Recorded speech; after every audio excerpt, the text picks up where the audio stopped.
પરીક્ષામાં બહોળી સંખ્યામાં ફોર્મ ભરાય છે, અમુક લોકો સ્પર્ધાથી બી જાય. ભાઈ જો જન્મા છીએ માનવ જાતમાં તો સ્પર્ધા તો રહેવાની છે. તમે ધંધો કરશો તો ન્યાય સ્પર્ધા હશે, નોકરી કરશો તો એમાં સ્પર્ધા હશે, કંઈ નહીં કરો તો એમાં સ્પર્ધા હશે. હા, કે આટલા બધા પરિવારમાં લુખા છે, એમાંથી આ સૌથી શ્રેષ્ઠ લુખો છે કે આ પાણી પીવાય ઊભો નથી થતો, પાણી એને ત્યાં ભરીને દઈ દેવું પડે છે. સ્પર્ધા થવાની જ છે, એમાં સારી સ્પર્ધામાં ભાગ લે. સારી સ્પર્ધા એટલે શું કે માની લો કે 12 લાખ ફોર્મ ભરાયા, આ 12 લાખમાંથી 10 લાખ લોકો તો ચોપડી પકડવાના જ નથી, ડાયરેક્ટ પરીક્ષા જ દેવા જવાના છે 2 રૂપિયાની પેન લઈને.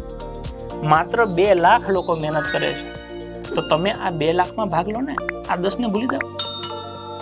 એ 2 લાખમાંથી રેગ્યુલર તૈયારી કરતા હોય એવા 20,000 લોકો જ છે, તો તમે એ 20,000માં સ્પર્ધા કરો ને. એમાંથી ઓકે આમ ક્લાસીસમાં કે એપ્લિકેશનમાં કે ટોપર હોય, ઓકે માની લો કે એવા 10,000 જ છે, તો તમે એ સ્પર્ધા 10,000માં કરો ને કે આમાં હું મારું ટોપ મારું. તો સ્પર્ધા એ જગ્યાએ પોઝિટિવ વેમાં રાખવાની.